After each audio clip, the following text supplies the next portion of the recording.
Dear conference guests, it's my pleasure to welcome you again for our annual conference 2021. This year's edition is dedicated to exploration of how victim support systems have been transformed throughout the last 3 decades and what needs to be done to continue progress across Europe. In many countries across Europe, organizations supporting all victims of crime, and in particular victims of gender-based violence, were set up from 1980s onwards. Victim Support Europe origins go back to 1989, 1919, when those of these organizations came together to form the European Forum for Victim Service. Their vision was that of a Europe united in this effort to help every person who had fallen victim to crime. Allow me a special word of gratitude to honor the presence of Helen Reeves here today with us. Dearest Helen, you will remain as one of the great personalities and leaders of victim support movement. This was a process, not a moment. It took years to establish the many national support services and projects that we now associate with Victim Support Europe. Not only have we seen the establishment of support service, but also a transformation of the rights of victims through international provisions at the level of the United Nations, the Council of Europe, and the European Union. Change hasn't been easy and has required the determined effort of thousands of people and organizations across the world. By 2021, we have reached a certain progress in recognizing the necessity of victim support service. It has underpinned countless beneficial change in the lives of millions of victims across the world. But we still have a long way to go. Implementing, protecting, and promoting victims' rights, it's a long-term work in progress. During the past years, Victim Support Europe has helped create national frameworks for victim support and a set of standards for victim support providers. Thus, this year's conference edition is built on showcasing the roles of various sectors in delivering effective support for victims of crime. We are here today to find out how different organizations and institutions are supporting those who are affected by crime. This conference program will highlight the importance of developing a coherent system of support in each member state, which includes not only victim support organizations, but different sectors that have impact on victims' lives. Overall, today's message is that we need to change the way we perceive our engagement and actions for victims from a silent approach, with each organization operating in single sphere and single perspective, to one where every entity that comes into contact with victims does so from a victim-centered perspective. The best way to support victims is by bringing the many different actors together. The holistic approach produces the best results for support, protection, and prevention. In Europe, the foundation has been laid. We just need to unleash the potential. Victim Support Europe has now existed for more than 30 years, and I'm very proud to have been part of its growth for the last 20 years, working and serving Victim Support Portugal above for 31 years now, as well as Victim Support Europe since 2008, including as Vice President and President for the last 6 years. It is perhaps fitting that this conference focuses on the development of victim support would be my last as the President of Victim Support Europe. I hope that during my 6-year term, you have seen my commitment to victims and victims' cause, guiding Victim Support Europe priorities and actions as it entered a new phase in its growth. Let me begin by saying how privileged I feel to have had the opportunity to serve this organization as well as the 30 members countries of my constituency. I truly feel that the last 6 years here have been fulfilling and have given me the opportunity to take forward the victims' agenda both in Europe and globally. consolidating the actions and the successes of the previous presidents, and getting Victim Support Europe recognized as an an international leader. Allow me to pay a special tribute to my predecessor, David McKenna, as well as Faifar from above, who was a board member before me, whom we all miss so much. I'm also especially grateful to Elgert Hulen, who has served in sport as long as I have and was vice president for almost all this period of 6 years. Without you, Elgert, I could not have done it, and we did it together. And to all my colleagues and on of the board, during all these years, and to the dream team that we have today in Brussels led by Lev. What Victim Support Europe and its members have achieved is a testament to thousands of staff and volunteers who work for the benefit of victims of crime all over Europe and beyond. In many ways, our success has been achieved despite us being a non-governmental organization, moreover because of it.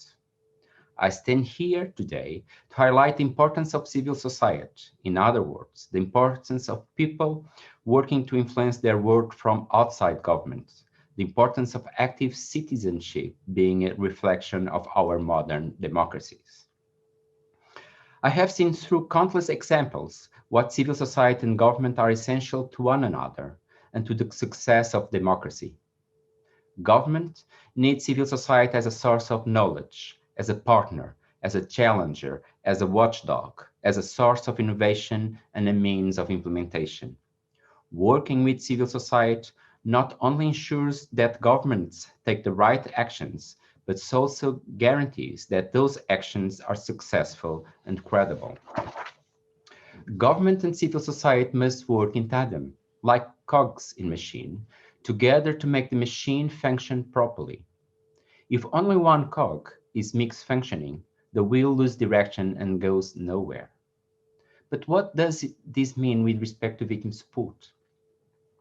40 years ago, when the first organizations were just being set up, they were primarily driven by concerns of citizens, working alongside law enforcement and justice practitioners who themselves saw the devastating impacts of crime. For 40 years, individuals have come together to volunteer their time, have created organizations, have stood up to say, it is my job as a citizen to help. In these 40 years, victims and victims' policies were much ignored and progress was slow. But civil society has continued to raise the banner, has been wavering as a voice of victims. Where governments haven't acted, citizens and organizations run by those citizens have developed their own service, in a lot of times from their own pockets.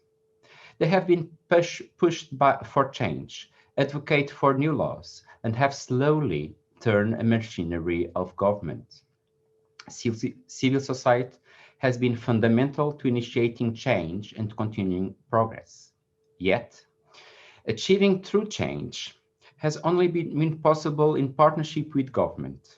In those countries where government have embraced collaboration with civil society and trust in civil society organization, the greatest change has been achieved. This means not only listening to citizens as electors, not just listening to response to public consultations. It means a continuous and ongoing dialogue. It means the creation of mechanisms to develop victims' policies together. It means government willing to listen even when the answers are not palatable.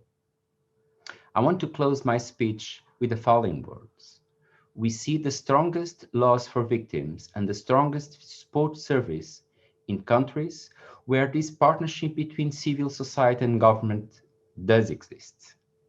Victim Support Europe, as an NGO itself, has been recognized and embraced by national governments, international institutions, and by the European Union. This is thanks to their commitment to civil society and democratic values.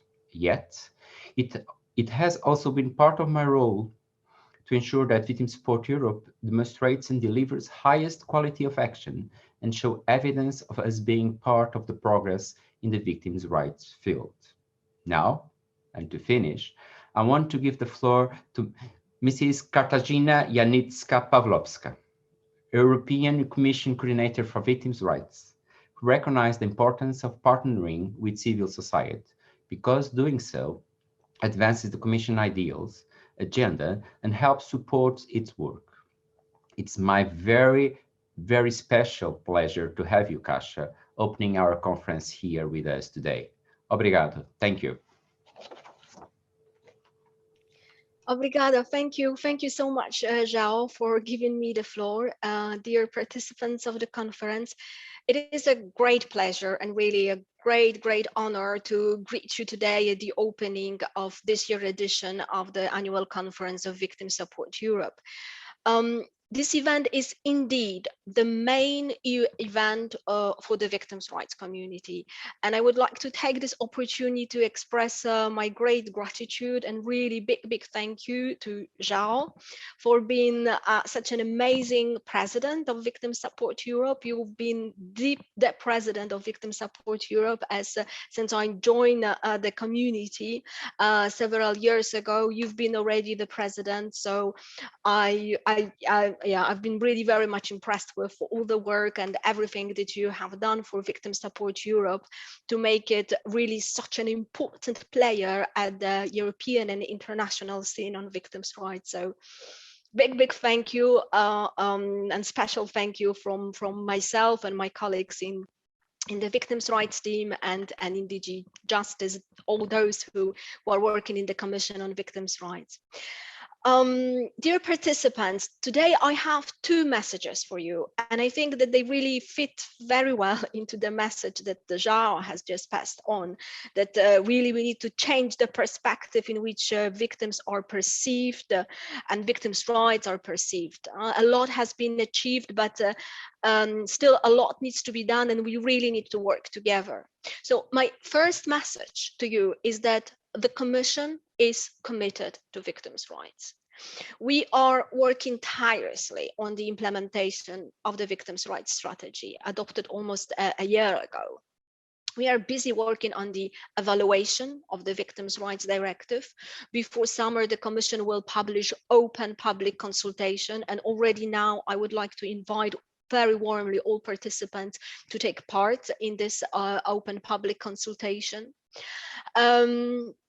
If necessary, the Commission may propose the revision of the Victims' Rights Directive in 2022. In autumn, the Commission will launch an EU campaign to raise awareness about the victims' rights in the member states.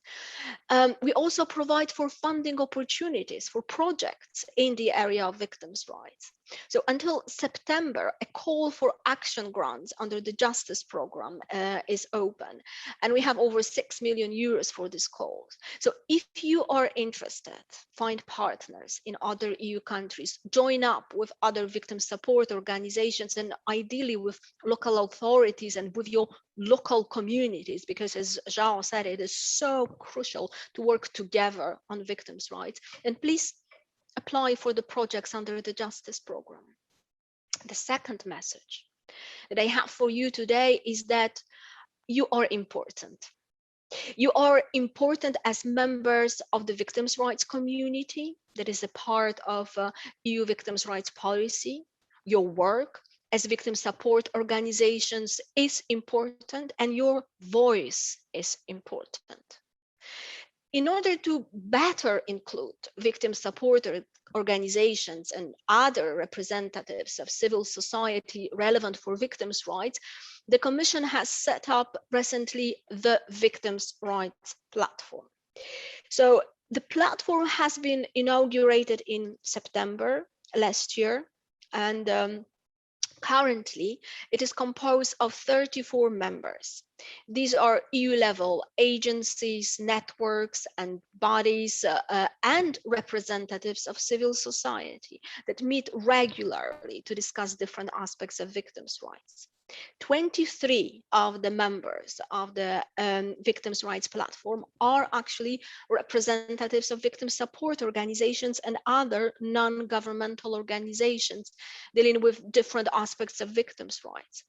So far, we met 8 times, and we discussed topics such as victims of terrorism, victims of gender-based violence and domestic violence, digitalization and victims' rights, undocumented migrants as victims of crime.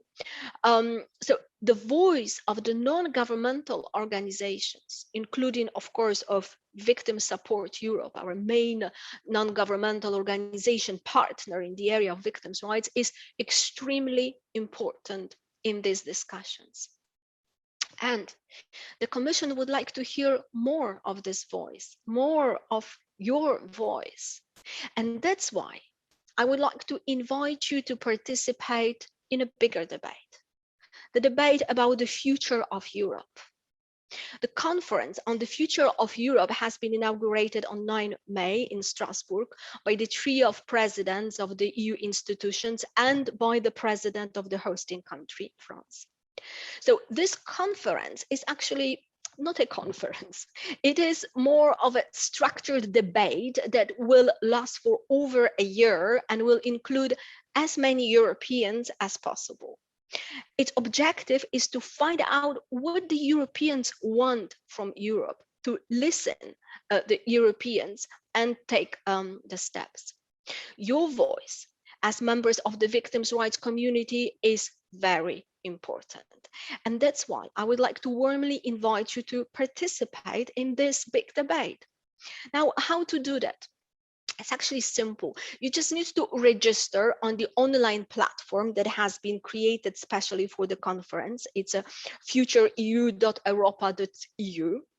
And once you logged in and registered, you can join one of the conferences that are being organized virtually or in person around our continent. You can organize your own conference, or you can just share your ideas. Also, these ideas that I'm sure will emerge from the 2-day discussions that we are starting right now. So with this, I just would like to wish you and myself very many fruitful discussions today and tomorrow. Thank you so much. Thank you, Kasia. Thank you for your generous words, and we'll keep in touch. I will be here in Lisbon working for the victims of crime on behalf of APAV. And thank you for your inspiring tone and for the kickoff in terms of inspiration, in terms of term. And without further ado, I'd like to welcome our next speaker, Wendy Knippen, survivor of child sexual abuse. Wendy, thank you very much for being here, to be among us, for sharing and your generous will to share with us your story. The floor is yours. Thank you. Dear conference guests, it is my pleasure to speak at Victim Support Europe's annual conference 2021. I hope that my story might help other victims in a similar situation, or might provide insights for victim support professionals in their efforts to make this world a better place. Today, I will talk about two hardest situations of my life that I went through. One happened 30 years ago, when no one was by my side, when victim support services haven't yet existed in my country. The second situation happened 15 years ago, when I received help from various people and institutions. I grew up with an alcoholic father. Scenes of my father beating my mom were commonplace while I was a child. When I was 9 years old, my father started to sexually abuse me. During those times, he was sweet and kept repeating that this was normal fatherly love.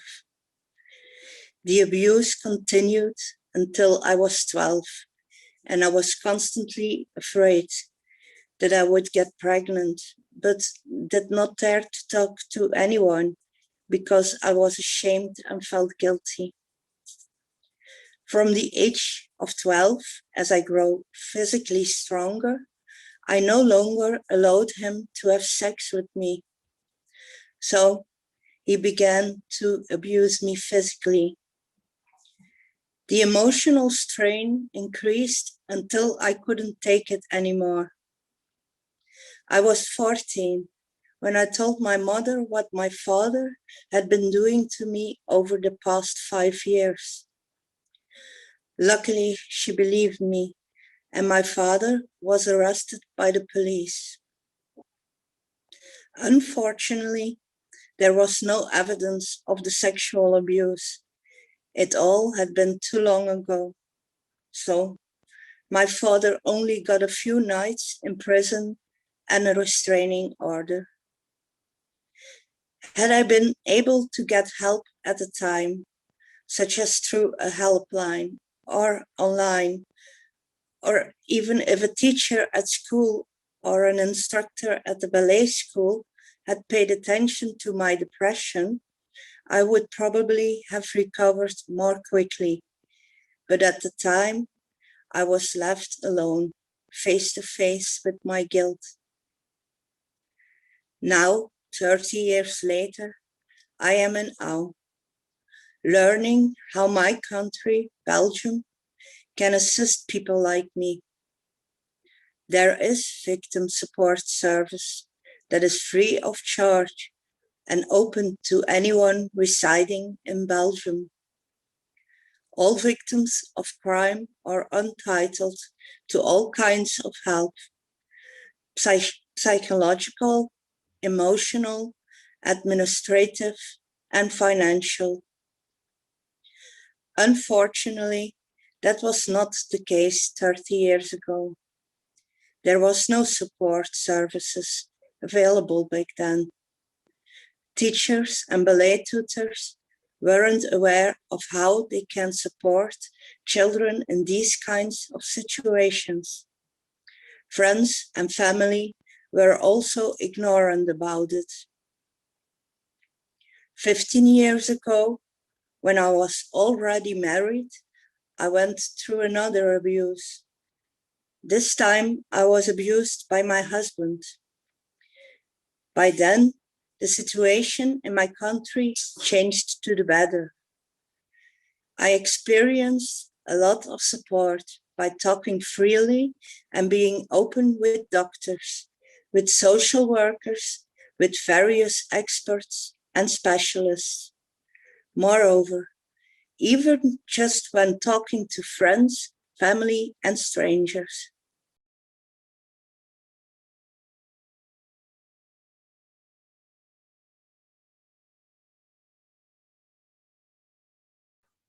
Wendy, you're on mute. Anya.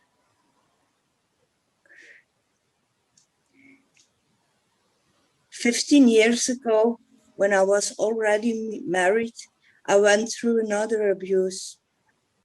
This time, I was abused by my husband. By then, the situation in my country changed to the better. I experienced a lot of support by talking freely and being open with doctors, with social workers, with various experts and specialists. Moreover, even just when talking to friends, family, and strangers. Speaking openly about how mad and how sad I was because of what the abuser did to me, and how mad and how sad I was with myself, made it all just real. I admit it was hard to become conscious of the reality. It is super important to notice what is real and what is not, since I lost this sense of reality while being in the relationship. I started with one-on-one help at a psychiatric hospital. For 2 years straight, a psychologist talked with me about what I had experienced and what to change for the future. There it came out that I suffer from PTSD, post-traumatic stress disorder. After 2 months, I started with group therapy sessions. With a group of 10 women, we got educated about different facets of domestic violence, about what happens during and after. Both one-on-one help and group therapy were focused on have the same core value, future without violence. So, who or what was the most helpful in the aftermath of what I have experienced? The most helpful was the one-on-one support. I started right after the breakup with the husband. The psychiatric was always very patient to listen, react, and also teach me about domestic violence. Detailed, unhurried conversations about what happened to me helped me to figure out that it was real and awful. Another question: what could go better in regards to victim support services in the aftermath?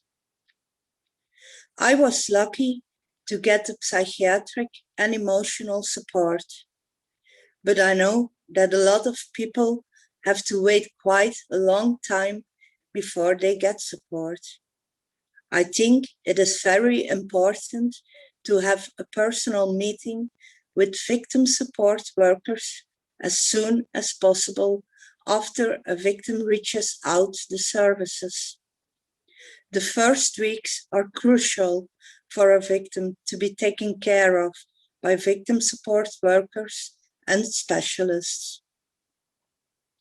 I am aware that not everyone wants or also is able to freely speak about their feelings and experiences. Therefore, I hope to be a support to those who feel related in any kind of way. Since I've experienced a lot of mental abuse, I want to educate from the perspective of a survivor, ambassador, all victims, all survivors, and also all those who don't know anything about the issue of domestic violence. The people that also can be a support to those around them. So yes, being a survivor ambassador helps myself still in my healing process, but I do it mostly, of course, for the sake of others. I would like to say to all victims of child sexual abuse and domestic violence, you are not alone. Trust yourself, love yourself. It is okay to feel how you feel. And whatever you decide, victim support workers are here to help you. Thank you. Thank you so much, Wendy. Thank you. I will give the floor with no other comments than to thank you for your presence and for being here and for being the survivor ambassador. We must hear more and more the voice of victims, and we do that. Lev, without further ado, the floor is yours. Thank you, João.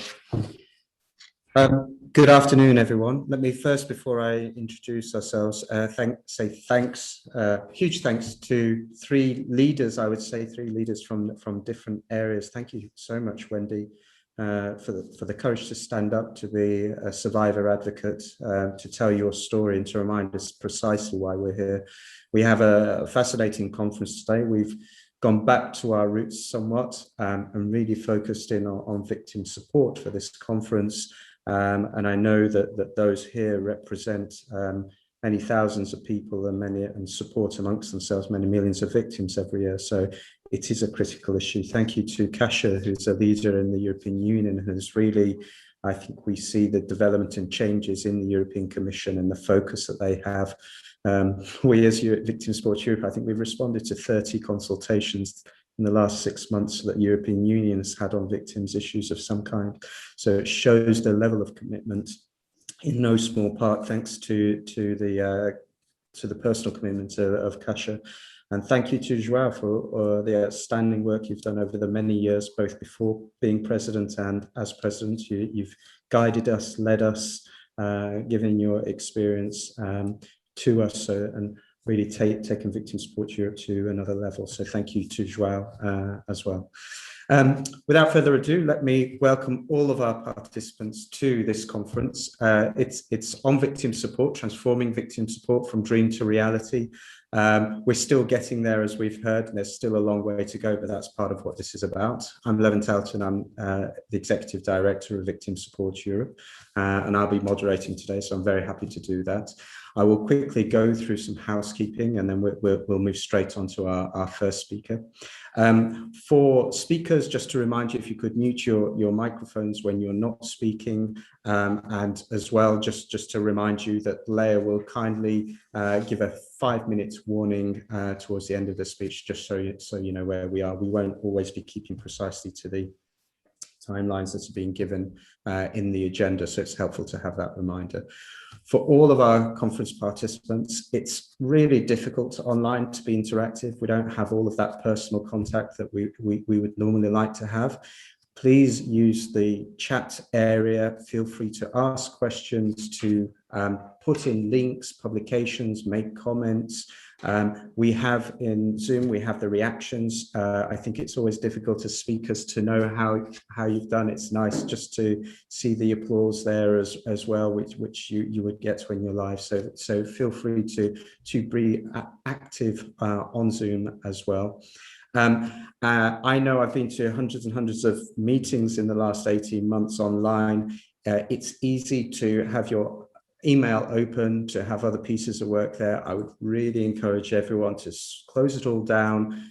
We have some amazing speakers today. We've really focused in on victim support, which is why you're all here. And we've heard from Wendy as to why it's so important. So please listen, be active, and we'll then move on at the end of the day at 4 o'clock. We'll be moving on to the networking sessions, where we are very lucky that a number of our speakers will be present, and you'll be able to ask your questions either from the chat or directly as well. So today we have two halves, I would say, to the conference today. The first half, we're going back to our roots and looking at the historical overview of European victim support movement.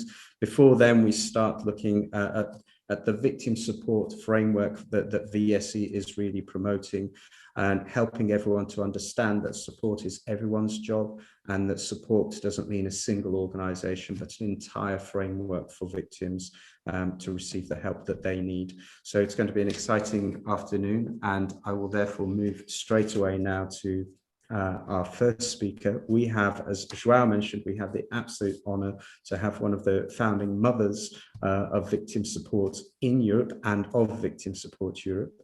Dame Helen Reeves was the founding chief executive of Victim Support and the Witness Service in the UK, and a founding member of Victim Support Europe. During her career, she lectured widely on problems facing victims of crime. She gave evidence in committees of the UN and the European Parliament. And in 1999, she was made a Dame Commander of the Order of the British Empire in recognition of her pioneering work for victims and witnesses. And she's been awarded 3 honorary Doctor of Law degrees, I don't even have one, for her outstanding contributions to victim support. Dame Helen Reeves, the floor is yours. Thank you. Thank you very much indeed, Levin. Thank you for that very warm welcome. I'm really grateful that I've been invited, because it's given me a wonderful opportunity to get right up to date with the enormous achievements of this organisation, certainly since I left and in the last few years. And if I may also take this opportunity to congratulate Joao the wonderful leadership that he's given, and of course all of your team for the many achievements that you've made. It's great to see that all still happening. It's wonderful. I've been asked to talk about the origins of Victim Support Europe, and that of course is wide and varied, but I'm going to stick, if I can, to how we came about, how we came to meet each other and why, to begin with, the long and difficult time that we spent forming an identity and deciding who we were, and perhaps more importantly, who we were not, and then the first faltering steps we took to establish ourselves on the international platform that I'm sure you'll be hearing far more about in the rest of the conference. Now, the origins, as many of you will know, in fact, all of you will know, they're many and varied because there was a different origin for every organization that belonged to victim support in Europe. Some of them came out of criminal justice, like my own. It was a group of people working with offenders who wanted to consider the alternatives to imprisonment and whether mediation would be a good route. It's only then they discovered, of course, that nobody knew the victims, nobody had any contact, nobody knew how many they were or what they thought. And the research that they started to find that out gave them the information that they couldn't just start with mediation because victims themselves had so many difficulties, they needed to stop and try to produce some services to help them first. I think there are a number of other countries that were in that position. Some began with politicians. I think it was said around that time in the 1980s that people were very worried that criminal justice didn't seem to work. Nothing works was a phrase in my own country. And it was thought by some people that if you then were shown to be doing more for victims, that people would be more willing to support you, even if it didn't appear that things very much was happening with offenders. That was around at that time. Remember, we're talking 40 years ago here. There were psychiatrists, there were religious organizations and all sorts of different people who were involved with others. And what we need to remember is that at that time, there were no services for victims of crime. There was no training.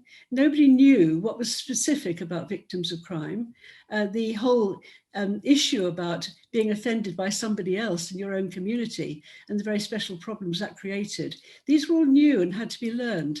So even psychologists who are very interested in the movement, they had to recognize that all of their training was about going back with the individual, about how their own upbringing and birth had led eventually to their problems, rather than a perfectly ordinary, normal person suddenly being affected by a very abnormal situation.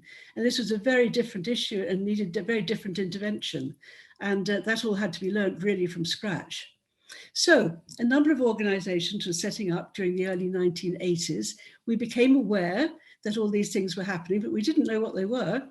And so the motivation to begin with was to get together to meet, to find out who we were, what we were doing and why, and whether in fact we were all part of the same movement. It's quite possible that we were not. Also, all of us who are already working with victims had already found that we were meeting more and more people who'd been victims in another country, on holiday or through work. Some crime, either physical or financial, had happened to them. And because they were in a different culture and a different legal system, they didn't know where to turn or where to get help.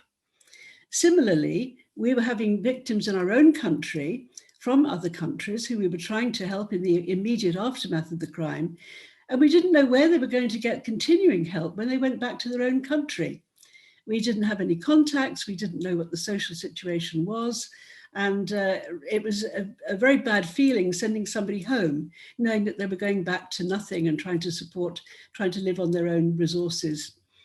So the first meeting was really about finding out whether we could develop some sort of reciprocal arrangement for victims, learning about what we were all doing, and also trying to identify what a service for victims really ought to look like, and of course what it should not look like. And I'm going to divert here and tell you a story that perhaps not many people know. This would have been in the late 1980s. We hadn't had a lot of contact with the European Union. I'll come to that later, why that was the case.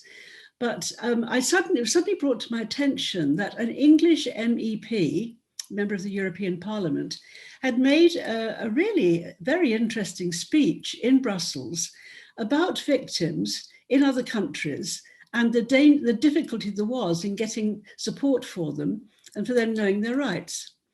Now, I got a copy of this speech and I was really amazed when I read it because he clearly knew so much. He'd met a lot of people, he was clearly concerned. And I contacted him. His name was Eddie Newman. And I contacted him to see if we could meet, because it seemed to me it was a useful connection. He didn't answer. I tried again, he didn't answer. I eventually decided I was going to meet him whatever happened, and made an appointment through his secretary, went to his office in the north of the country. And I noticed that he was very formal with me. He sat behind a desk and he sat well back. And as I walked into the room, he sat further back. And as I began to talk, he looked very rigid, and I realized something was seriously wrong. So I said, "What is the problem? I recognize that you perhaps don't want to talk to me, but why? I don't understand why." And he eventually said, "I've been told by my colleagues that I should be very wary of this contact, because we know that the victims movement is extremely right-wing." Now, he used a much more unpleasant word than that, which I'm not going to repeat here, but he said, "I'm assuming that you're looking for a return of the death penalty and things of that sort." Now, I was totally shocked. As an ex-probation officer, such a thing certainly hadn't crossed my mind, and I didn't know anybody in my own organisation where it would. And so I never got to find out exactly where that had come from, but what I did find out was that it was quite widespread around Europe, that if you were supporting victims, you must be against offenders. And therefore, all sorts of ideas about what we might believe and be working for were quite current at that time, worryingly so. And so we needed, obviously, to decide that we were not like that, that it was not just the identity who we were, but who we were not as well, that we needed to both establish and publicise. Now, you might be interested to know that Eddie Newman did actually become a convert. He hosted a meeting in Brussels, and he asked some of us to go and talk, and started promoting the idea that victims should be considered seriously in Europe. He also then joined the advisory board of victim support in the UK, which I was very pleased, and he was a very useful member for several years. Now, I'm saying this because I think it's important to remember that when we first established our membership criteria, we were starting from scratch. What you will see in the very first membership criteria is, as you would expect, that everyone must be fully trained, and they must have standards and be working to standards. That is something you would expect. We also took the view that there should be no discrimination, obviously no discrimination in terms of age or sex or religion or race or the obvious things, but also no discrimination in terms of which crime, because there had been a tendency to look at terrorism, for example, as the only one that was important, or crimes against women and old people. There were all sorts of prejudices getting built in because people didn't understand what the issues were all about. So that was there in our very first criteria. But also, people were asked not to be aligned with any political party and not to publicly air any views about the sentencing of offenders. And we regarded that as important.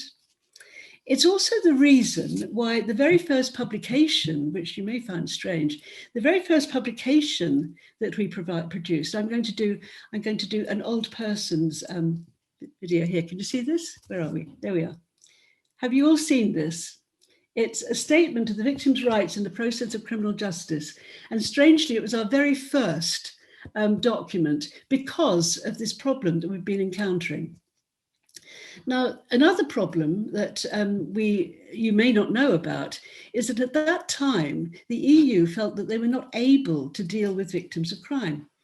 We weren't able to make applications for any of our research programs or our development programs because it was decided in the EU at that time that there was no competency. Thanks very much, Shell. You're helping me with my visual aids. Thank you. You got the next one ready. That there was no competency to deal with victims because they were a part of criminal justice. And at that time, criminal justice was not dealt with by the EU, it was dealt with by the individual countries. And I'm afraid that victims were seen in this way. So we had to demonstrate that it was a social problem, that victims were members of a community, that it was a breach of the social contract that was really the problem. That's what crime is from a victim's point of view. There might be financial problems, you need compensation, you might need housing, you might need health services. But basically, you were a citizen who needed to be respected and recognised.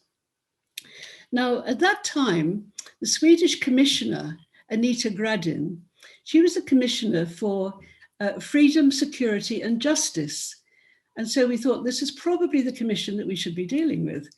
And our members in Sweden, it's important to note here that we already had members in Sweden, approached her and asked her if she would take an interest. When we published our Statement of Victims' Rights in the process of criminal justice, we published it in Brussels. And we handed a copy publicly to Anita Gradin and asked her to look at it carefully to see if it was something that she thought her commission should be interested in. Reeves, excuse me, you have 5 minutes left. Okay, thank you. Thank you. She very kindly set up an expert committee to look at these issues, and some of us were on it, and that resulted in victims being accepted as being a valid concern for the EU, and a new budget line being set up that from then on we could begin to apply to for our research programs and development programs, which was very, very important. Our social rights of victims of crime obviously came around at about that time. And our final paper, which is very odd, was actually about standards of service, which we should have done first. But I wanted to outline that it was the environment we were working in that made us do it in that way round. Now, once we had found that we were able to take a part in international work, it was so important that we had members in many countries. I'm just going to say very, very briefly as an example that the movement towards the framework decision on the standing of victims in criminal justice was the brainwave of one of our members in Portugal, Luis Pereira, who was in the Ministry of Justice and designed this idea, got it on the agenda in the 6 months that Portugal was the president. But of course, 6 months is never enough. So long before that 6 months finished, INOVEM in France, which was going to have the next presidency, was already geared up to take the thing forward for the next 6 months. And I think the Netherlands was then involved, and then it was temporary in Finland, where the convention was actually finally decided, which was a huge move forward on the international platform, the first convention for victims of crime that had legal status. I could talk about many more things that happened internationally, of course, including Council of Europe and UN, but those are my examples. Now, I'm going to finish by coming back to what I regard as the very heart of Victim Support Europe, which for me was always those annual conferences where you got to actually meet your colleagues. And this was just so important because they were uniquely able to understand some of the pressures and problems that we were facing in developing this new organization in each of our own countries. They were possibly the only people who would recognize, because they were going through the same sorts of conditions, very warm and close friendships were formed in those days, and I'm sure that is still the case. I also remember the huge buzz of excitement when new developments were achieved and when new countries formed their new organizations and joined us, and the energizing, the re-energizing that we achieved by all of these things moving forward together. I have warm memories of many conferences. I'm so sad that you're having to meet in this way today. I hope that you'll be able to achieve some of what I can remember. I know that you will when you get back to meeting again. And I can see that the organization has continued to move forward enormously. I'm sure that with all of the motivation and energy amongst all of the members, that's going to continue to be the case. And I'm simply going to leave now by saying thank you for everything that's been happening and all my very warmest and best wishes for everything that I'm sure will be achieved in the future. Thank you. Helen Reeves, thank you so much for that introduction. That was a fascinating walk through some of the history of Victim Support Europe, but also of support across Europe. And I think being able to turn to the past is an important way of looking to the future and preparing for the future. Some of your points around recognition, around neutrality, around being victim-focused, funding and standards, these are issues which we're all dealing with today and no doubt we'll be dealing with in the future as well. So thank you so much for that initial presentation, which I find extremely inspiring. So without further ado, let us move on to another victim support organisation, which has its own challenges and has been dealing with a range of challenges as well as opportunities over many years now. I'm absolutely delighted to introduce Markéta Vitásová, who is at Bílí Kruh Bezpečí in the Czech Republic. You'd think after so many years I'd be actually able to say that, but I'd still always struggle with Billy Crew. Marketa will be talking about the progression of victim support in Europe, and she has been actively involved in the organisation in Billy Crew since 1997. And she started off as a volunteer, and since 2007, she's been a branch manager there. So she'll be talking now about the challenges that they've been facing and the future for Billy Crew. Marketa, the floor is yours. Thank you. Thank you, Lev. Good afternoon, everyone. I'm honored to share with you some of our milestones in our history. We are one of the first organizations providing victim support in Central and Eastern Europe. I'm very honored to speak after Helen, who was one of the key persons also in our organization's history, because Helen was there when we became an observers of Victim Support Europe in 1994, and we were allowed to join the first conferences.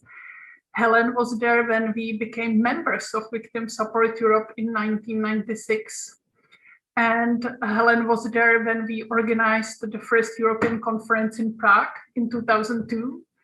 And Helen was there also to give us the trainings when we were one of the 10 new member countries joining the EU in 2004. And there was a large training for these new countries in Dublin then. I would like to share with you a quick historical review about us, as we are celebrating the 30th anniversary this year. And I would like to give you a bit of a historical feedback, because when we speak about establishing such organization in 1991, we have to keep in mind that for us in our country, it was very shortly after the political coup. It was the time when our borders were opened. We were just shortly after a large presidential amnesty. And that was the time when the crime rapidly increased in our country. It was the time of the beginning of civic sector at all. And we also have to keep in mind that, for example, in our country, there was no history of volunteering at all, because during the past regime, actually, everyone was kind of forced to do something for free for the society. That was also the time when part of the public thought that the first NGOs are suspicious, because lots of people also thought that you must be crazy to do something for free in your free time, when there was finally the new democracy. That was also the time when there was absolutely no financial assistance to the victims. There was no existing catalog of the rights for victims as we do have today. And what the victims lacked the most at that time, it was respect. When we speak about the victim's position in criminal proceedings, we could see at that time that their rights were somewhere absolutely unbalanced in comparison with perpetrators. At that time, we could see the victims were mainly seen as witnesses to the crime.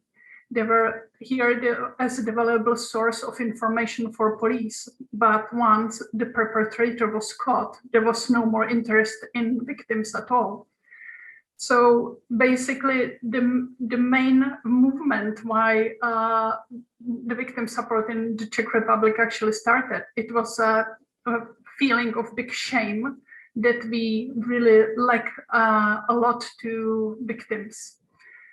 There was a group of 8 people, professionals and also journalists, who started to seek for information abroad. And at the time, they heard about Weissering in Germany. We speak about the time when there was no internet yet. So they wrote a letter to Germany to ask what an NGO can do for victims. When they received the answer and letter, they received valuable information, but unfortunately, they were absolutely not transferable to our environment.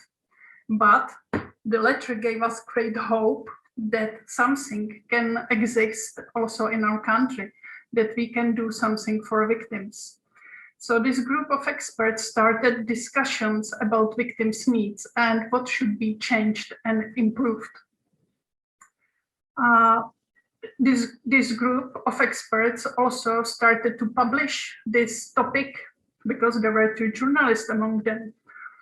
Thanks to this publishing this issue, they asked and they tried to reach out for other experts from practice, from investigators to lawyers, university professors, public prosecutors, judges, psychologists. And since that time, we are very happy and honored that we keep in searching for new volunteers among these experts. We work with volunteers who have university degree in law, psychology, psychiatry, and so on. So in our organization, the client meets the expert as a citizen with a citizen. The first one needs help, and the second one can provide it. We provide help in counseling couples. The client, when the client comes to see us, the client always meets a lawyer and an expert for psychological support. When we registered as a civic association in September 1991, we wrote another letter to Germany and we asked VSE whether we could use the same name. At that time, there was the idea that we could use the same symbol as a white cycle for assistance to victims, because there was already the idea that we could one day be well known, for example, as Red Cross.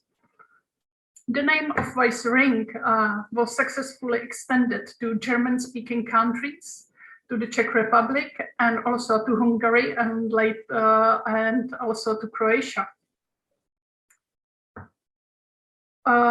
What was our goal and mission, and we also found out quite useful already in the beginning, that sometimes you have to mark the field you want to work on. As Helen mentioned, for example, the discussions about the death penalty in early 90s, it was also one of the big issues in our country. But we said we are not here to fight for only victims' rights and be seen that we are here against the offenders. But we mark the field that we are here to support the victims and work with their stories from their perspective. But we are not going to comment death penalties and the sentences and so on. We were going to stick with the individual experience of an impact of crime on individuals' lives. And we wanted, and that's what we do, we support the victims and we try to put them back on their feet and try to cope with what happened to them, with their experience, and to make sure that their lives can continue. It's also interesting for me to mention that for the first 3 years of our existence, we didn't think about finances at all. At the time, there were no grants, no subsidy procedures, and we, as volunteers, we could exist then. Today, what we do have, we have 400 volunteers. We have 13 registered services in 9 regions. And we run a 24/7 helpline for victims of crime with the European harmonized number 116006. What I would like to share with you in what we have discovered in those 30 years long journey, we produced and we work with a model of counseling pair, a lawyer and a psychologist, as I mentioned earlier. And we work face-to-face in our counseling centers. Of course, we see, especially in the last year, how difficult it is, but we try to keep it also, for example, in Skype, that we provide counseling with lawyer and psychologists at the same time. But also we see that there are the cases when you cannot just provide adequate support in distance way. Because, for example, in the cases of domestic violence, you can hardly find a secret, safe place where you can just use, for example, Skype and seek for help. Marketa, you have 5 minutes left. Thank you. Thank you. But the other thing, what we discovered, we run 4 days long trainings for our volunteers, even though they all have university degree. One of our biggest successes has been our legislative initiative to improve the legal position of victims. I would like to mention that in 2006, we wrote and enforced the entire law on protection against domestic violence. And this law has been enforced for 15 years. We still do monitor the application of this law. And thanks to this law, we know that the escalation of domestic violence has been stopped in 17,000 cases since 2007. We signed also the agreement on cooperation with the police of the Czech Republic about the assistance and referral system for vulnerable victims, which means we provide crisis intervention very shortly after the crime. We are in contact with victims within 24 hours after the crime. Thanks to this fact, we also have 10 case managers for vulnerable victims all around the country. And we can also provide accompaniment of victims to police or the courts. We run 24/7 helpline, and this helpline celebrates 20 years of its operation this year. And we are very happy that the phone number of this helpline is included in police forms for all victims in our country. I would like to mention also that we hold a license for the SARA method, which is the spousal assault risk assessment. And we train the police methodologists and trainers in our country, as well as the other helping professionals. We publish, we give lectures, and we try to be in media. And what I would like to mention about our clients, we have clients and victims who are referred to us through the police system, but we also work with victims of unreported crimes. But these victims are mostly the victims of domestic violence, stalking, or victims of sexual violence. And that's something what we see, for example, especially in the last year, when the official police statistics of crime dropped down quite dramatically. We are still busy. At last, I would like to mention that we have collaborated in many international projects, and we thank everyone for inspiring and enriching meetings within Victim Support Europe and in bilateral contacts. And I would like to thank you to our colleagues for quick cooperation in cross-border cases. Thank you for your attention. Thank you so much, Marketa. I just, well, for a start, I remember when I was working in the European Commission and I asked you about the 2001 framework decision, and I was doubtful about its value, and you pointed out that it gave you a hook for your advocacy. And I think that it's really been reflected in the work that you've done at the national level, but also in support of the European agenda as well. And it's a good reminder to all of us that every step that every organization takes makes a difference. And we see in the evolution of Billy Crew, the establishment overcoming some of those challenges which Helen mentioned, the recognition, the funding, the finding your place before moving on to really putting in place those standards and then flourishing now to become an organization that's respected and is delivering the training, is able to, as you say, give the lectures. I think it's so important to see that evolution. So thank you to Marketa. I think it's an important segue when we now move over to a different continent where we're going to talk a little bit about victim support in the Asian context. We've heard about the way that organizations, individuals from across many different professions have had to develop support in Europe. I'm delighted now to introduce Mr. Yongwoo Lee, who will give a 5-minute pre-recorded presentation giving some context of Asia. Mr. Lee is the president and founder of Victim Support Asia, but he's also the chairman of the Korean Terrorism Victim Support Association and chairman of the Korean Victim Support Center. He has been a great advocate for victim support across the Asian continent. He has given much of his own personal time to that cause. So I'm delighted to now introduce him and have his pre-recorded message. Thank you. 안녕하십니까. 모두 건강한 모습으로 뵙게 되어 반갑습니다. VSE 좌우회장과 임원 및 임직원분들에게 협조와 참여에 감사드립니다.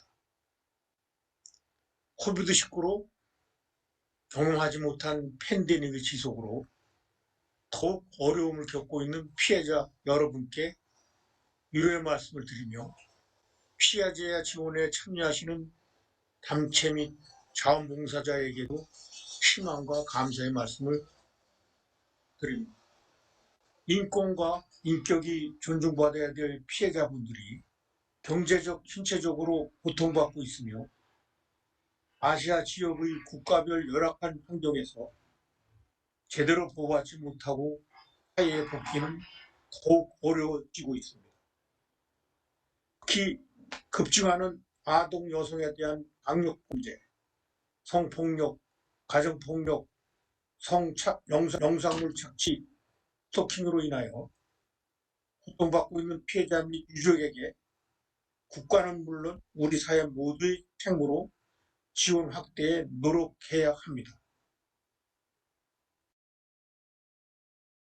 VSE 회원 및 참여하신 여러분, 아시아 피해자 지원 연합은 이제 시작입니다.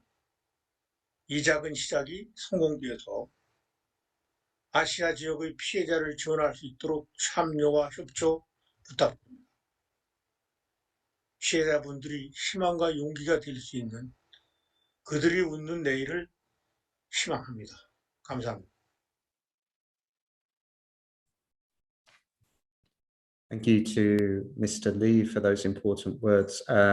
Victim Support Asia is just on the start of their journey. They're something like 2 years old now. And across the Asian continent, where they face many different conditions. We haven't talked about the impact of COVID in terms of how it's affected crime, but also how it's affected our ability to support victims. And that has impacted everyone, whether you're in Europe or across Asia. So it's important to keep all of these points in mind. And people like Mr. Lee are bringing organizations and individuals together across the globe, really, to improve the way that victims are supported. I'm now extremely delighted to hand over to Dr. Fatima Ali Haider, who's the co-founder of the Grief Directory.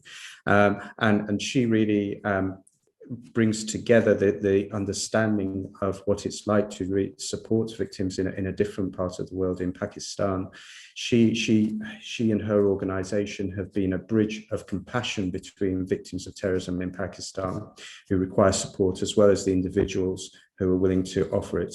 And she has managed traineeships for students at the Grief Directory, and she regularly advocates for the rights of victims of terrorism in Pakistan, including the establishment of institutionalized mechanisms of support and state ownership. And I've heard Fatima speak at UN meetings, and she's a very powerful speaker. Fatima, the floor is yours. Thank you. Thank you so much, Levent.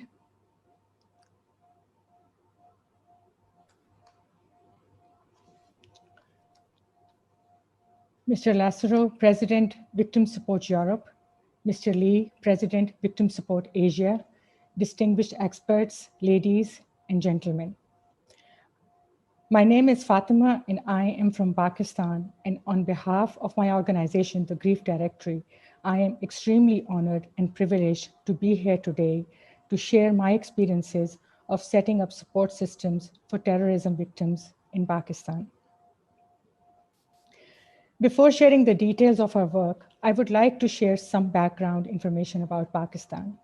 Pakistan, a country of 220 million, world's sixth largest, is located in South Asia, bounded in the west by Shia Muslim Iran in the northwest by Afghanistan, which has seen conflict since 1979, Soviet invasion. World's two largest economies, China and India in the northeast and southeast, and Arabian Sea forming its coastline in the south. Pakistan has a 97% Muslim population, predominantly Sunni Muslims, with a 10% Shia Muslim population, along with Christians, Hindus, Sikhs, and Ahmadis as minority religions. Though the national language in Pakistan is Urdu, there are over 60 languages spoken in Pakistan by 6 major ethnicities, namely Punjabis, Baloch, Pashtun, Sindhi, Muhajir, and Saraikis in the 5 provinces, Punjab, Sindh, Khyber Pakhtunkhwa, Balochistan, and Gilgit-Baltistan. Pakistan is mostly known for its conflict with India over Kashmir territories. Though terrorism incidents have decreased in the past 5 years, the reality is that Pakistan is currently experiencing different types of violence within the borders, at the borders, and through the borders, which varies, and the nature and type of violence and extremism also varies across the country. Some of the provinces while some of the provinces have seen sectarian terrorism since the 1980s by Sunni Muslim terrorist organizations, both local and international, killing minority Shia Muslims through bomb blasts in mosques, religious processions, and target killings of prominent community members. Christians and Hindus have been affected similarly, along with forced conversions and desecration of worship places. Since the declaration of Ahmadiyya community as non-Muslim by the 1974 Pakistani constitution, they have been facing consistent target killings by Sunni Muslim fundamentalists. Hazaras, an ethnic Muslim minority who have been migrating to Quetta, Balochistan from bordering Afghanistan, have also been attacked through terrorism incidents, causing loss of 3,000 lives since 2001. Their ethnic features make them soft targets for proscribed organizations to attack the religious processions going from Pakistan to Iran. Most, if not all, terrorist incidents are political, unfortunately. Baloch, Pashtun, and Sindhi Muhajir separatist insurgencies both have ethnic and political motives with state involvement. And due to the porous borders shared with Afghanistan and India, there is cross-border terrorism. Pakistan's tribal areas merged in the KP province now have been engaged in the war on terrorism for the past 2 decades, trying to control Taliban, ISIS, and Al-Qaeda insurgencies, and have seen the most damage in terms of loss of life, injury, damage to property, and internal migration. According to South Asia Terrorism Portal, Pakistan has seen more than 64,516 lives lost in terrorism, 20,681 of them civilians between 2000 and 2021. Unofficial figures quote a much higher figure. Terrorism has cost Pakistan a loss of $126 billion affecting local and international economic and trade activities. From the perspective of setting up support systems for the Pakistani victim families, it is important to note that Pakistan's provinces have been unequally affected due to terrorism. While some of the provinces, like where we are based in Punjab, has seen the smallest number of casualties, other provinces have been hit much more worstly. The same pattern occurs within provinces, with certain areas and cities as hotspots. The lack of availability of figures on injury, disability, gender distribution, and families left by victims adds to the challenge of setting up support systems. Through our work, we found out that Pakistan has a functional model for victim rehabilitation in the armed forces and the Punjab Police Department. However, laws for civilian rehabilitation of victims of terrorism only exist in 2 provinces, Balochistan and Punjab, since 2014 and 16 respectively. For the Khyber Pakhtunkhwa province, which one of the worst hit provinces, the law was drafted in 2013, but unfortunately was never passed by the local legislative bodies. The state has been focused on providing immediate victim compensation, which was initially haphazard and selective. But the current laws have defined a framework for immediate compensation, bringing some uniformity to the process of compensation. However, Section 6 and 7 of the Punjab law, which is very similar to the Balochistan law, addresses the long-term rehabilitation and promise to offer free medical treatment to the injured, monthly stipends, long-term support for health, educational, and vocational training of the civilian victims and their families. The reality is that the acts were never followed by rules of implementation, and there are no clear guidelines available either to victims or victim organizations on how to receive support for long-term rehabilitation, and therefore victims continue to struggle in long-term in the absence of state support. Coming to my work as a Pakistani Shia Muslim, I was well aware of the growing terrorism in Pakistan. Then in 2013, after losing my loved ones in a terrorist incident, I became acutely aware of the lack of state support, especially for long-term civilian rehabilitation. The support offered by communal organizations, often religious, to the respective ethnic and religious communities, though valuable, but makes the communities grow inward, deepening the divide among communities on the basis of religion, sect, ethnicity, political affiliation, and socioeconomic class. Furthermore, the formal support available to the informal support available to the families is often disorganized due to lack of understanding of the needs of victim families. As a result, extended families often suffer compassion fatigue. Therefore, in 2014, I co-founded an initiative to offer organized support to Pakistani terrorism victims across religion, sect, ethnicity, or class, with the aim to bridge compassionate bonds between victims and the society. Currently, we work in 4 domains. Firstly, we offer direct support to civilian victims in the domains of health, education, emotional support. Since both myself and my co-founders were medical doctors, we initially started referring patients requiring medical support through personal contacts. Then in 2018, upon our request, the provincial government agreed on a collaboration with the Department of Social Welfare to offer financial support for medical support to victims referred by our organization in 19 different hospitals of Lahore. Though it's been an effective system for helping victims for referrals in overcrowded state hospitals, patients with serious illnesses like cancer requiring expensive investigation and treatment cannot be entertained due to shortage of funds by the Social Welfare Department. For education, we provide scholarships either through direct donations or by connecting students with donor organizations. So far, we have been providing victim families support for school education, which includes cost of fees, uniform, and books. We are also supporting students for bachelor's and master's degrees for their college education. Upon our request, 2 Pakistani universities now have a special seat reserved for terrorism victims funded by one of our donors for undergrad education. Though Pakistan doesn't have Western models of support group, through our work, I communicate regularly with victims who have lost loved ones, forming mutual bonds of understanding. We also try to initiate difficult conversations on loss and trauma through our social media engagement. Though we try to support families for livelihood through our limited resources, vocational training and job opportunities after injuries is currently a challenging domain of victim support for us. Due to Pakistan's struggling economy, it is even more difficult because the poverty level is currently at 29% and is expected to rise to 40% due to the pandemic, according to IMF. We realized early on that we cannot look after victims across Pakistan without state support and safety provided by the state. And therefore, we've been advocating for state responsibility to institutionalize support through conferences and workshops with state and civil society stakeholders. We also advocate regularly for the effective implementation of laws and for new laws in provinces lacking legislation. Our 2018 pilot study with rescue workers in Punjab revealed that they were showing decreased performance due to long working hours, lack of opportunities for physical fitness and relaxation, and lack of counseling facilities. Our 2019 workshop with media students on empathy and sensitive interviewing was very well received by the Ministry of Information, and we continue to hold them in person once the pandemic settles.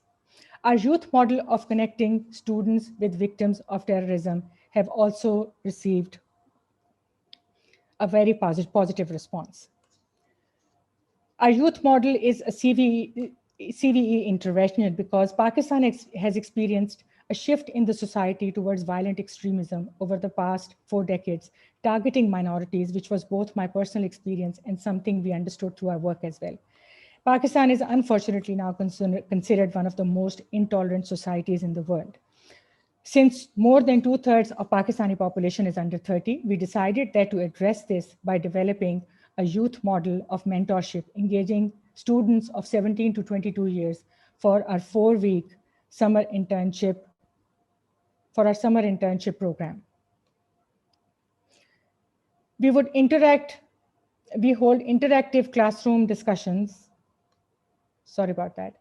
We hold interactive classroom discussions focusing on trauma and needs of the terrorism victims through role-playing and role reversal exercises. We invite terrorism experts to give our interns a holistic picture of the consequences of violent extremist behaviors. And we also organize interfaith diversity tours to worship places of minority religions. After offering them the background knowledge, we then train them on culturally sensitive protocols of communication with victims over phone calls and in-person meetings. Focusing on the importance of listening is a key to the training.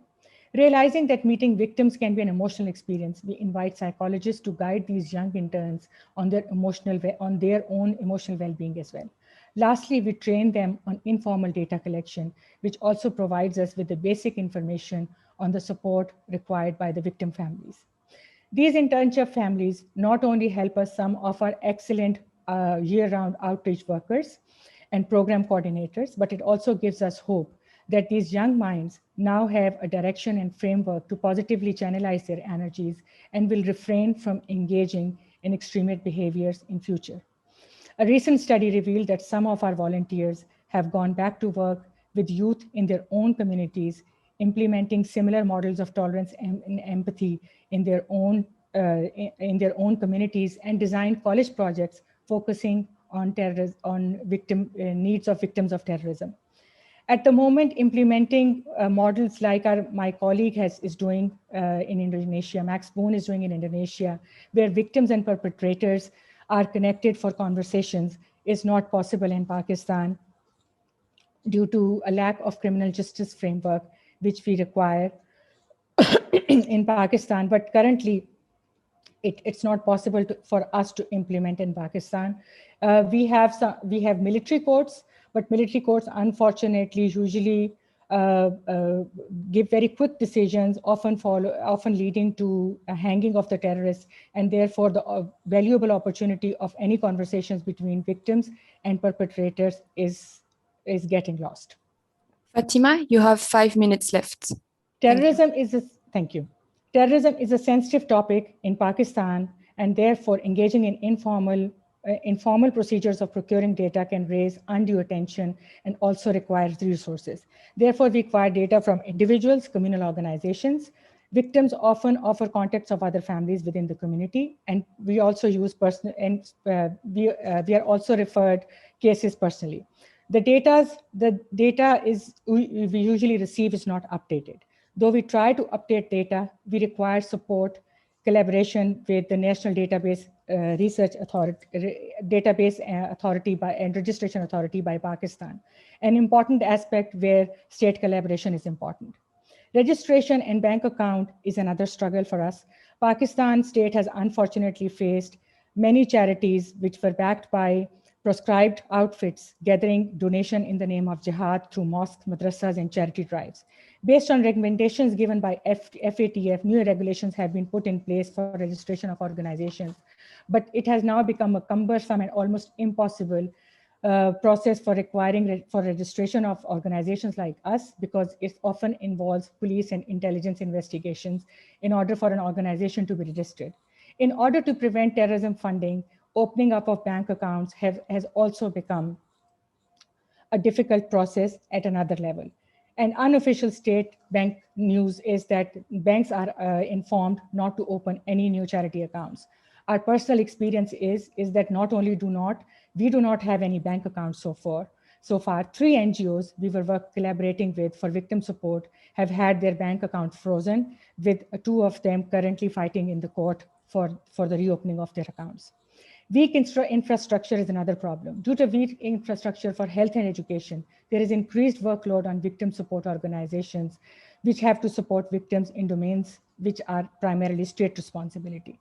This limits our own capacity to offer long-term rehabilitation for victims. Communal organizations, which often offer monthly stipends, create dependence, and must be accompanied by skills training, especially for widows, currently a big challenge for us. Muslim widows also left behind after male casualties for vocational training, livelihood experience is another challenge. I think similar experiences have been shared by my Lebanese colleagues. There are no platforms for addressing psychological trauma of children affected by terrorism, and volunteer psychologists recently conducted a small study on the behalf of the Grief Directory with small children victims, which had revealing results.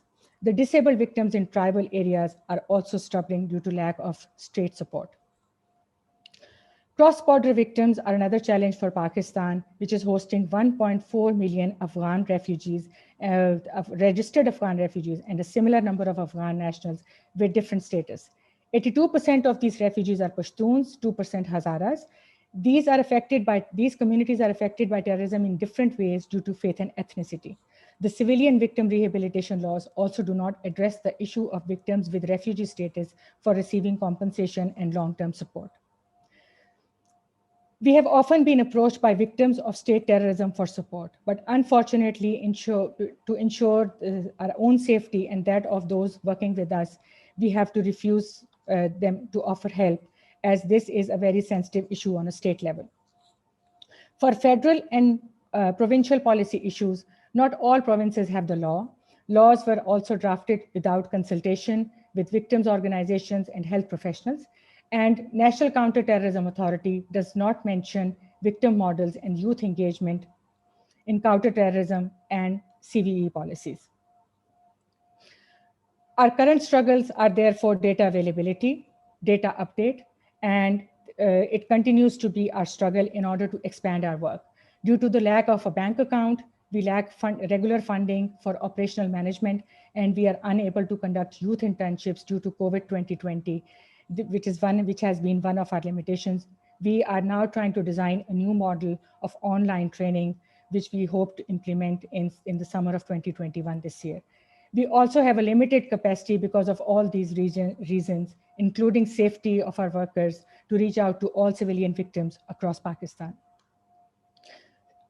Starting support groups for widows is a project we hope to organize soon, which may be an online meetup in the given pandemic circumstances. As Mr. Lassero mentioned, civil society and government are cogs of the wheel.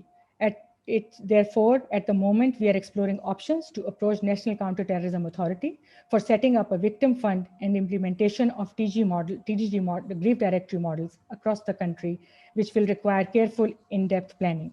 We are also exploring options of introducing TGD model of empathy for college students. I am very well aware that our work is very limited and it needs strict protocols of standardization and continuous analysis and research on our work as we go along. Listening to Marketa, it is reassuring to know that working with state suspicion is a norm for victim organizations. Dame Helen Reeves' reflections also gave me hope for hope that organizations do take time to develop and if they continue to offer support with dedication. As Wendy said, our common goal is to make it a better world. In the end, I would like to thank Victim Support Europe for giving me this privileged opportunity, especially Mr. Atlan, for me to be here and for be able to share my experience. Thank you so much for your time. Thank you so much, Fatima. I think your words have given us a lot of food for thought. I think what's really important to remember and bear in mind as you concluded is the extent to which there are similarities in our experiences at different stages in the development of all of our countries. Here in Europe, we see countries which have well-established victim support organizations and others which don't have any national system. We see powerful organizations set up by victims as you have been, whose advocacy has really made a difference to victims' lives. And I think the points that you have raised around recognition, the lack of data, the need for a strong infrastructure, the ability of your organizations to adapt to the specific needs. In many countries in Europe, we have much stronger healthcare systems now than in the past, which has meant that the focus has moved on to emotional support, for example. And yet in other countries, that form of assistance is still necessary, both in Europe and wider afield. I guess the most important point is that none of us are alone. These conferences, the networks, bring us together, and just as you can learn from us, we have a lot to learn from you. And I know you've already been speaking to Joao and to Apav about the work that you're doing, that Max Boone is doing and others are doing in terms of countering violent extremism, so we can learn from each other as well. Thank you so much for that wonderful speech. We are going to take a break now. I will, just in the interest of time, I will reduce the break to 10 minutes long. So we'll return at 13 minutes past 3, and then we move on to the second half of the conference, where we actually start talking about the National Victim Support Framework. We've heard about the origins, and now we're looking to the future. So we'll return in 10 minutes time. Thank you.